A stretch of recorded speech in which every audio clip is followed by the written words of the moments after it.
This is an old, damaged, torn PVC corrugated roofing sheet. And we're going to use this to make a concrete planter. Oh my God! Wow! PVC corrugated sheet. I will tape the end because sometimes the sand or the mix and sand cement gets through. There. So after putting our ring there, I'm going to tape this end. But for the galvanized corrugated sheet, you don't need to put tape.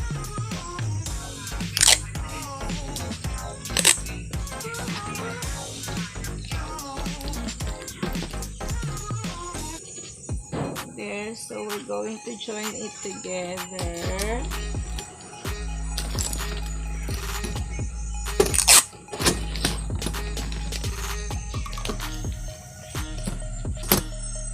I'll tape the inside. Tape the inside joint. Because if you will not put tape here on the joint, what you need for the inner mold is a cylinder-shaped plastic according to the size you desire, and a big plastic like this, and a packing tape or scotch tape. Try to wrap around the mold or the plastic and join the plastic with the packing tape.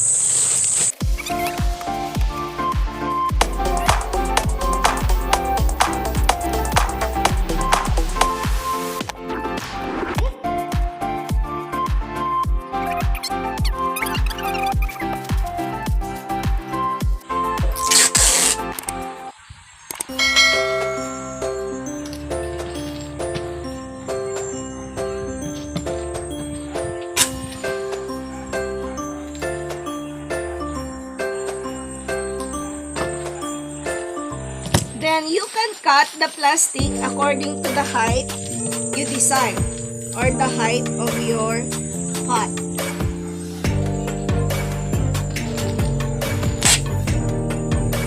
Then turn the plastic inside out so that you can also take the inside of the plastic.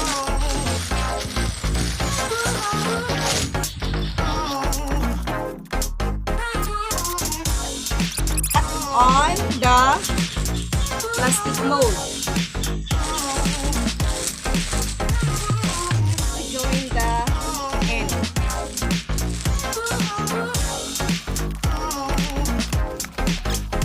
The cylinder shape, you need to tape the end.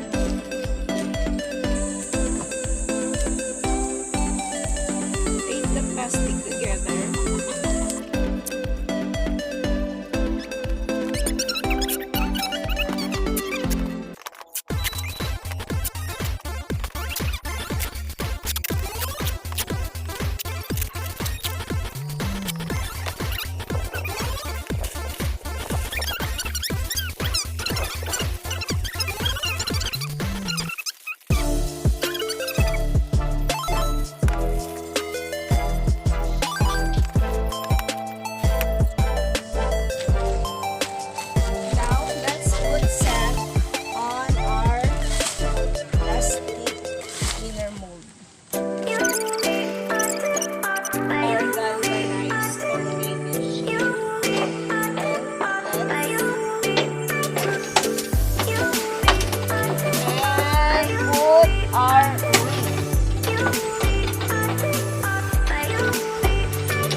that.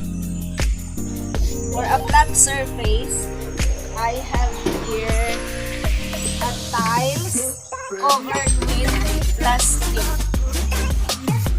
so that it will be really easy. There. And we will put the corrugated sheet on top and also the plastic and the PVC corrugated sheet, and we will put our inner mold made of plastic in the middle. Here. This one.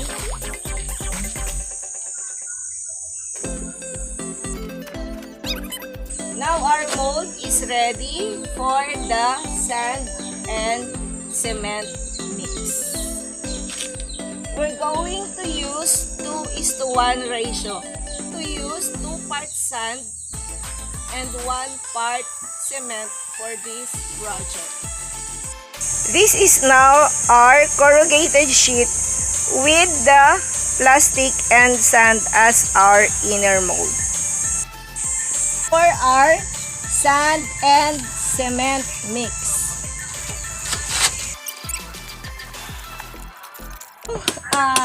Don't forget to tap your mold once in a while.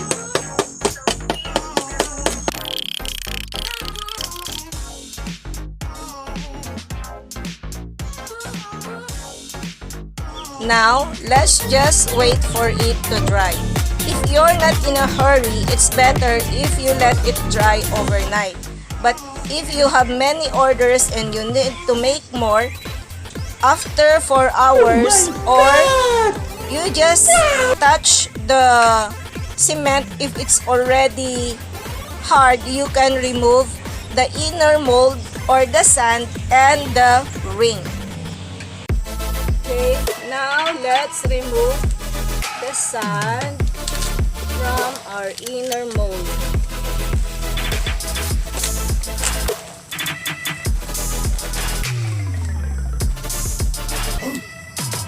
If you don't have a gloves, you can use an old sock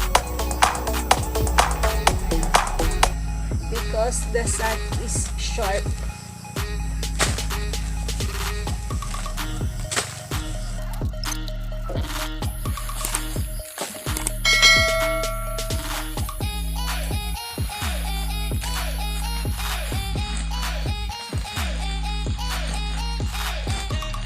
And there, easy peasy, we have removed our inner mold, just like that. Oh my God! Now, Wow! we will remove our ring. We have to remove the ring, the DIY ring, to release the corrugated sheet.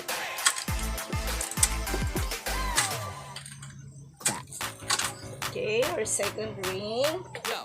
And the lowest ring is harder to remove because it usually gets bigger at the bottom. But you can use a hammer to loosen the ring. You can remove it going upward or going down, so it's up to you. Okay, here we go, the last ring.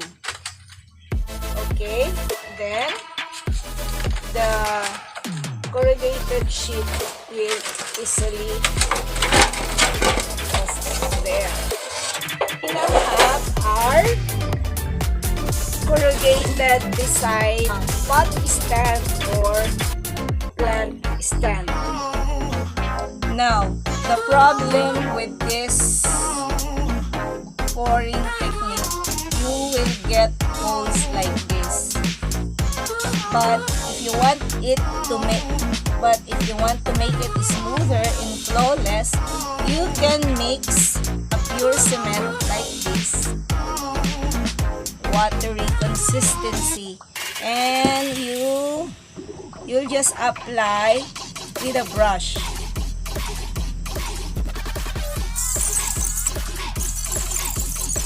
And spread it with like this.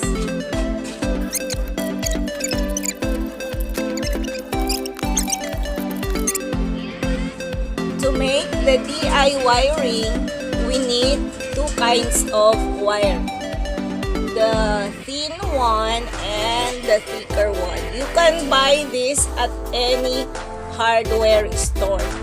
Then, find any cylinder shape to shape your ring. Or put around the wire, around the cylinder 3 times. There. Then, you have to cut it and close it. Make sure that it is very tight.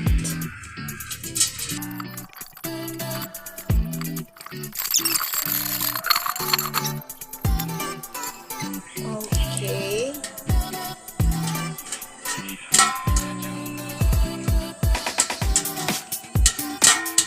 Then, let's remove it from the cylinder.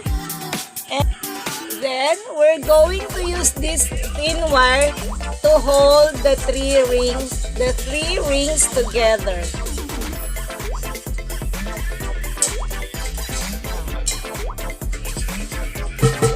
Okay, this is our ring. It has 3 strands. And let's fasten it together using our thin wire.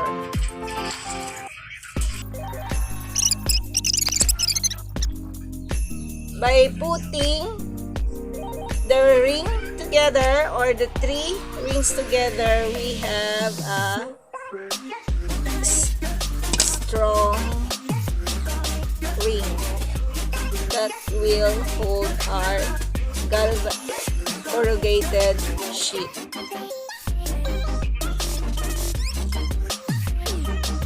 There you have your DIY ring. Make 3 rings for each corrugated sheet, or more if it is taller or bigger.